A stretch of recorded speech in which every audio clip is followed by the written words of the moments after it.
Assalamualaikum warahmatullahi wabarakatuh. Apa kabar sobat sekalian? Jumpa lagi di channel Romo Termonu ini. Kali ini kita akan membahas berita hangat dan masih hangat diperbincangkan, yaitu dari Rizal Ramli. Ya, Rizal Ramli menyampaikan, maaf saya terpaksa harus kuliahi Pak Jokowi. Ya, ada apa gitu ya? Apa namanya? Ini sesuai yang dilansir oleh politikermol.id. Ya kurang lebih terkait dengan bagaimana kinerja Presiden Jokowi yang kurang ya begitu bisa menjalankan fungsinya untuk mensejahterakan rakyat ya. Tapi kita baca dulu dan kita ulas sesuai yang dilansir oleh Republik Merdeka. Republik Merdeka, kesejahteraan petani Indonesia masih menjadi pekerjaan rumah bagi Presiden Joko Widodo selama memerintah 2 periode. Hingga kini para petani masih sulit mendapatkan pupuk murah. Pupuk subsidi yang disediakan pemerintah pun tidak tersalurkan merata. Menurut mantan Menko Perekonomian Rizal Ramli, sulitnya petani mengakses pupuk karena ada dugaan penyalahgunaan subsidi dari kalangan atas. Jika terjadi penyalahgunaan subsidi pupuk yang seharusnya untuk petani, tapi jatuhnya ke perkebunan swasta. Yang main itu pasti direksi-direksi pabrik, distributor pupuk, atau BUMN bidang perkebunan, tegas Rizal Ramli kepada redaksi Kamis. Namun sayangnya langkah pemerintah mengatasi kelangkaan pupuk tidak dilakukan dari akar permasalahan sebenarnya. Yang harus disikat itu kan oknum anak buahnya Pak Jokowi, bukan dengan mengurangi subsidi pupuk untuk petani, tegas mantan kepala bulog ini. Belum lagi soal kebijakan impor pupuk. Sapaan Rizal Ramli menilai kebijakan tersebut hanya menguntungkan pengusaha dan pejabat. Disimulasikan pengusaha kuota impor pupuk bisa meraup keuntungan hingga $20 AS per ton ya. Jika impor 2 juta ton, maka keuntungannya bisa mencapai $400 juta atau 6 triliun rupiah. Ini sebagian dari saweran untuk pejabat-pejabat. Maaf ya, saya terpaksa harus kuliahi kasih kuliah Pak Jokowi. Subsidi itu tidak terlalu jelek asalkan meningkatkan produktivitas dan produksi, tandasnya. Ya itu ya sobat sekalian terkait dengan apa namanya penyampaian dari Rizal Ramli ya, tentang kesejahteraan petani yang saat ini masih timpang ya. Dan kalau kita melihat ya perkembangan ya pada saat pemerintahan Presiden Jokowi ini ya tidak begitu baik juga ya, tidak begitu cemerlang gitu ya. Bayangkan pada saat awal masa pemerintahan ya janji-janji itu terus digelontorkan. Di antaranya tidak akan yang namanya impor ya, terus kemudian tidak utang ya, kemudian dan lain sebagainya. Tetapi yang terjadi justru sebaliknya ya, impor gila-gilaan, utang jor-joran ya, bahkan ugal-ugalan. Dan terutama untuk masalah kesejahteraan petani ini yang terus-menerus menjadi problem dan polemik ya. Jadi istilah negara agraris ini kadang sudah tidak layak disematkan mengingat kebiasaan apa namanya impor kita yang jor-joran gitu ya. Ya, ketika petani itu hendak panen ya, diharapkan akan menjadi hal yang sukacita. Yang terjadi adalah impor jutaan beras. Dan ini sangat menyakitkan petani yang sudah gegap gempita untuk menyambut ya keuntungan di depan mata. Tapi pada akhirnya ya ketika impor itu dilakukan jor-joran, yang terjadi adalah sebaliknya ya. Apa namanya petani harus mengubur ya impiannya untuk sedikit merasakan jerih payahnya dengan adanya kebijakan impor. Nah ini juga belum selesai gitu ya terkait impor yang juga masif ya di zaman pemerintahan Presiden Jokowi. Hal yang juga sangat strategis yaitu masalah pupuk ya. Hingga saat ini petani sulit mendapatkan pupuk murah ya.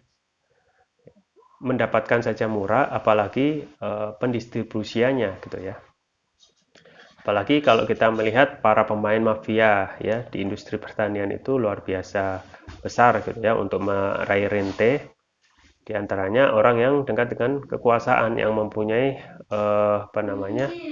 andil untuk bisa membagi keuntungan ya atas keuntungan rente tersebut. Sulitnya petani mengakses pupuk karena dudukan penyalahgunaan subsidi dari kalangan atas ya. Jadi pupuk itu sudah susah ya. Kemudian distribusinya susah. Apalagi ketika sudah ada subsidi, ya ingat subsidi itu sangat minimalis sekali. Dan itu juga disalahgunakan, jadi klop gitu ya. Apalagi tidak ada yang namanya ketegasan dan penegakan hukum terhadap ya mereka yang menyalahgunakan subsidi ya.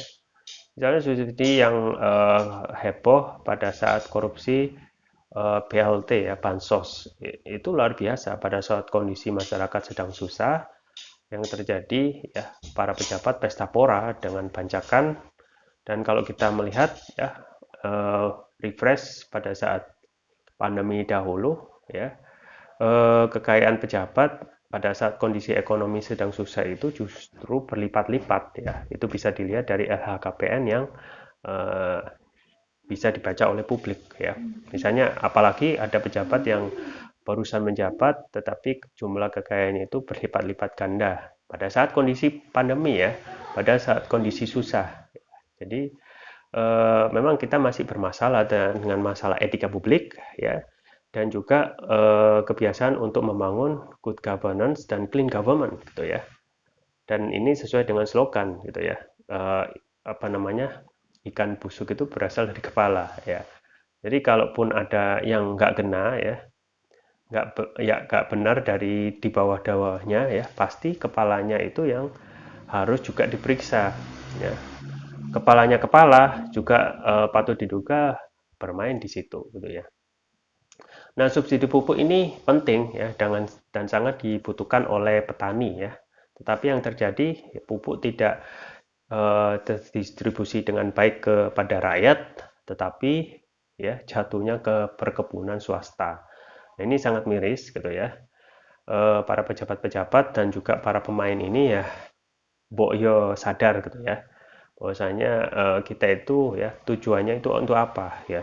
Untuk membangun ya kesejahteraan umum ya sesuai dengan tujuan undang-undang atau untuk membangun kesejahteraan ya pabrik ataupun kekayaan individu gitu ya. Maka ini miris gitu ya. Kita belum pernah merasakan petani itu merasakan swasembada yang benar-benar berkualitas gitu ya. Pengadaan pupuk ataupun penyediaan pupuk yang bersubsidi itu juga disediakan dengan berkualitas oleh pemerintah. Tetapi yang terjadi saat ini para pemain-pemain itu ikut bermain ya untuk mendapatkan rente keuntungan gitu ya. Nah, kelangkaan pupuk ini ya ternyata memang sangat kompleks ya. Karena membentuk suatu yang namanya struktur yang itu saling bantu-membantu, saling terkait ya antara satu dengan yang lain ya. Ini yang disampaikan oleh mantan Bulog yaitu Rizal Ramli ya, pegawai ekonomi yang harus disikat itu kan oknum Pak Jokowi ya, bukan dengan mengurangi subsidi pupuk untuk petani ya. Jadi ini salah kaprah. Ketika sudah ada masalah penyalahgunaan subsidi ya, yang terjadi juga malah mengurangi ya. Padahal akar masalahnya itu lebih banyak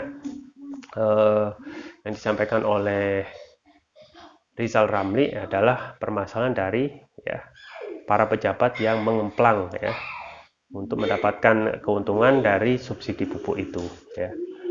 Nah, itu subsidi pupuk. Belum lagi masalah impor ya. Impor pupuk itu juga bermasalah. Jadi benar-benar carut marut negeri ini tuh ya. Belum selesai masalah impor beras yang jutaan ton, impor kebutuhan pokok yang harusnya petani itu bisa mendapatkan untung, tetapi justru yang didapat adalah impor pupuk juga menambah derita petani yang harusnya ya bisa mendapatkan kesejahteraan dari subsidi pupuk, tetapi dengan adanya pengusaha yang bermain untuk mengadakan subsidi ya impor itu pupuk, maka yang terjadi adalah keuntungan yang coba untuk dicomot oleh pejabat untuk mendapatkan rente. Nah, misalnya ini ya, yang disampaikan oleh Rizal Ramli, kuota impor pupuk itu bisa meraup keuntungan $20 per ton. Ya, $20 per ton. 2 juta ton itu keuntungan 400 juta sampai 6 triliun. Ya, luar biasa. Makanya tidak heran gitu ya, kenapa impor itu deras terjadi di masa pemerintahan Presiden Jokowi. Pertama ya, kepemimpinannya kurang kuat ya, tegas dan tidak punya nyali untuk memberi sanksi bahkan hukuman kepada para pejabat yang melakukan ya impor jor-joran yang bisa merusak ekonomi. Di satu sisi ya tidak ada hukuman yang bisa membuat jerah gitu ya. Makanya impor terus menerus gitu, impor terus menerus ya. Pada saat suatu kesempatan sering disinggung ya, kita ini bodoh misalnya dalam tanda kutip ya, memakai produk luar negeri. Tetapi itu terus menerus, impor itu terus berjalan ya. Padahal seorang presiden harusnya bisa menstop jumlah impor yang jor-joran itu ya, entah itu impor pupuk ya, impor beras dan lain sebagainya, yang justru tidak akan menggerakkan perekonomian dalam negeri, justru menguntungkan perekonomian luar negeri. Makanya hal yang paling penting adalah bagaimana gitu ya nyali seorang pemimpin untuk ya menggerakkan ekonomi rakyat dengan memakai semua produk itu berasal dari hasil karya anak bangsa.